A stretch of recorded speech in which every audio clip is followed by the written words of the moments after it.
2025 की सबसे बुरी खबर भारत और अमेरिका के लिए आ चुकी है, क्योंकि चाइना ने अपना पहला सुपर एयरक्राफ्ट कैरियर पानी में उतार दिया है और सेना में शामिल कर लिया है। जी हाँ दोस्तों, हम बात कर रहे हैं सुजियान की, जो कि चाइना का पहला सुपर एयरक्राफ्ट कैरियर है। और ये पहला ऐसा एयरक्राफ्ट कैरियर है चाइना का जो कि कैटापुल्ट सिस्टम के साथ आता है, और इसी की वजह से ये एक ऐसा हथियार बन गया है चाइना का जो कि अमेरिकी डोमिनेंस को मैच करता है। और मैं ऐसा क्यों कह रहा हूँ, तो वो इसी वजह से क्योंकि इससे पहले चाइना के पास 2 एयरक्राफ्ट कैरियर और मौजूद थे। ऐसा नहीं है कि ये एकमात्र और पहला एयरक्राफ्ट कैरियर चाइना के पास आया है, इससे पहले भी 2 एयरक्राफ्ट कैरियर ऑलरेडी चाइना के पास थे। लेकिन ये जो 2 एयरक्राफ्ट कैरियर थे चाइना के पास, ये सुपर एयरक्राफ्ट कैरियर थे। अगर आप इन दोनों के बीच का डिफरेंस नहीं समझे तो डोंट वरी, मैं वो भी बता देता हूँ। दरअसल जो पहले 2 एयरक्राफ्ट कैरियर चाइना के पास थे, जो कि अभी भी मौजूद हैं, उनका डिस्प्लेसमेंट 45,000 टन है। और जो भारत के पास एयरक्राफ्ट कैरियर है उसका डिस्प्लेसमेंट भी है 45,000 टन, यानी कि वो भारत के लेवल के एयरक्राफ्ट कैरियर हैं। लेकिन ये जो नया आया है फुजियांग, जो कि कल ही चाइनीज सेना के अंदर शामिल कर दिया गया है और अब इसे चाइनीज सेना ऑपरेट कर रही है दक्षिणी चीन सागर में, ये डबल है उससे साइज में। जी हाँ, क्योंकि इस एयरक्राफ्ट का डिस्प्लेसमेंट है 90,000 टन। जी हाँ, 90,000 टन का वजनी एयरक्राफ्ट कैरियर ये है। और इस एयरक्राफ्ट की लंबाई भी जानकर आप हैरान होंगे, इसकी लंबाई है तकरीबन 316 मीटर। वहीं अगर हम इसकी चौड़ाई की बात करें तो इसकी चौड़ाई है तकरीबन 76 मीटर, यानी कि ये एक विशालकाय एयरक्राफ्ट कैरियर है। लेकिन दोस्तों, उससे पहले अगर अभी तक आपने इस चैनल को सब्सक्राइब नहीं किया है तो आपसे विनम्र निवेदन है कि आप इस चैनल को सब्सक्राइब कर नोटिफिकेशन बेल को ऑन कर लीजिए और वीडियो को लाइक कर दीजिए। चलिए हम वीडियो में वापस आते हैं। कुल मिलाकर हम शॉर्ट भाषा में ये भी कह सकते हैं कि ये एक प्रकार का चलता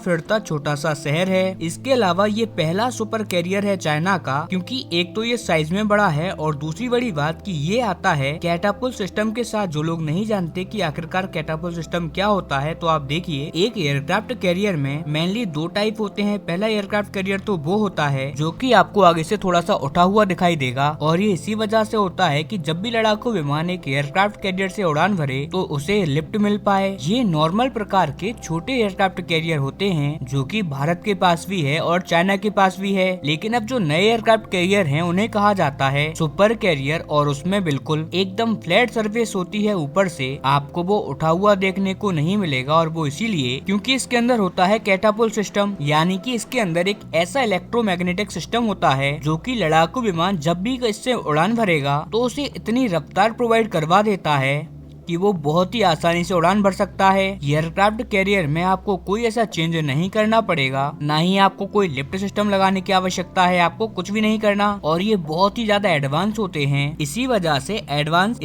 से एयरक्राफ्ट कैरियर के ऊपर जगह भी बचती है और आप ज्यादा से ज्यादा लड़ाकू विमान भी इस पर तैनात कर सकते हैं। इसीलिए ये इलेक्ट्रोमैग्नेटिक कैटापुल्ट सिस्टम बहुत ही ज्यादा high and advance aircraft carrier में आपको देखने को मिलता है। मेनली जो सुपर एयरक्राफ्ट कैरियर है, जैसे की अमेरिका एयरक्राफ्ट कैरियर हो गए और चाइना का जो ये फुजियान एयरक्राफ्ट कैरियर है, इन्हीं में आपको ये सब देखने को मिलता है। और इसी वजह से चाइना का ये जो पहला एयरक्राफ्ट कैरियर कैटापुल्ट सिस्टम के साथ आता है, जिसे कि फुजियान कहा जा रहा है, ये बहुत ही ज्यादा सिग्निफिकेंट रखता है। और आप एक बात और मान लीजिए कि ये अमेरिका के लिए तो बैड न्यूज है ही, लेकिन उससे भी ज्यादा बैड न्यूज है ये भारत के लिए। अमेरिका के लिए बुरी खबर इसी वजह से है क्योंकि अमेरिका चाइना के पास अब कैपेबिलिटी आ चुकी है कि वो अमेरिका के टक्कर के सुपर एयरक्राफ्ट कैरियर बना सके। अब इसका मतलब साफ साफ है कि चाइना ऐसे ही और भी एयरक्राफ्ट कैरियर बना के रेडी करेगा, और अब चाइना अमेरिका की तरह पूरी दुनिया में अपनी सेना को फैलाएगा। अभी तक चाइना की सेना हमें दक्षिणी चीन सागर, पैसिफिक सागर, ज्यादातर हमें बस वो हिंद महासागर में ही देखने को मिलती थी। लेकिन अब अमेरिका के आसपास के इलाकों में भी, दूर दराज के इलाकों में भी आपको चाइनीज सेना देखने को मिल सकती है। यहाँ तक कि यूरोप में भी अब चाइनीज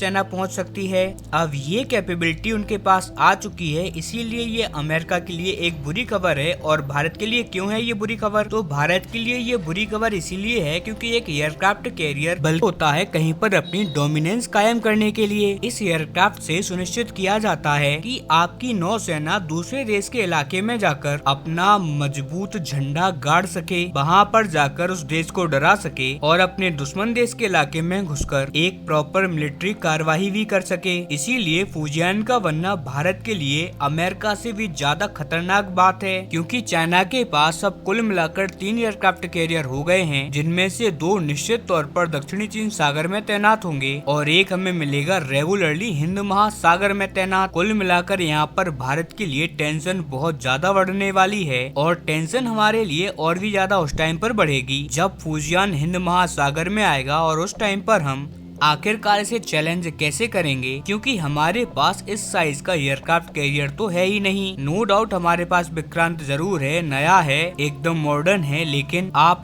याद रखिए कि इसकी साइज फुजियान से छोटी है। हमारे एयरक्राफ्ट कैरियर की लेंथ है 262 मीटर और चाइना के फुजियान की है 320 मीटर की। चाइनीज एयरक्राफ्ट पर लड़ाकू विमान की कैपेसिटी की पावर ज्यादा है, उसकी फायर पावर भी ज्यादा है और इसका एकमात्र सॉल्यूशन मुझे यही लग रहा है कि भारत को जल्दी से जल्दी अपने अगले एयरक्राफ्ट कैरियर के ऊपर वर्क करना चाहिए और इस बात को सुनिश्चित करे कि वो भी कैटापुल्ट सिस्टम के साथ आए, क्योंकि कैटापुल्ट सिस्टम होगा तभी सुपर कैरियर कहलाएगा भारत का एयरक्राफ्ट कैरियर, नहीं तो वो बस नॉर्मल प्रकार का कैरियर बन के रह जाएगा। खैर, आपका इस सब पर क्या मानना है, आपकी राय हमें कमेंट में देना ना भूलें। चैनल को सब्सक्राइब करें, वीडियो को लाइक करें और जैसे ही इस पर कोई भी बड़ी अपडेट आती है मैं आपको तुरंत सूचित करूंगा। फिलहाल के लिए इतना ही, मिलते हैं अगली वीडियो में, तब तक के लिए नमस्कार।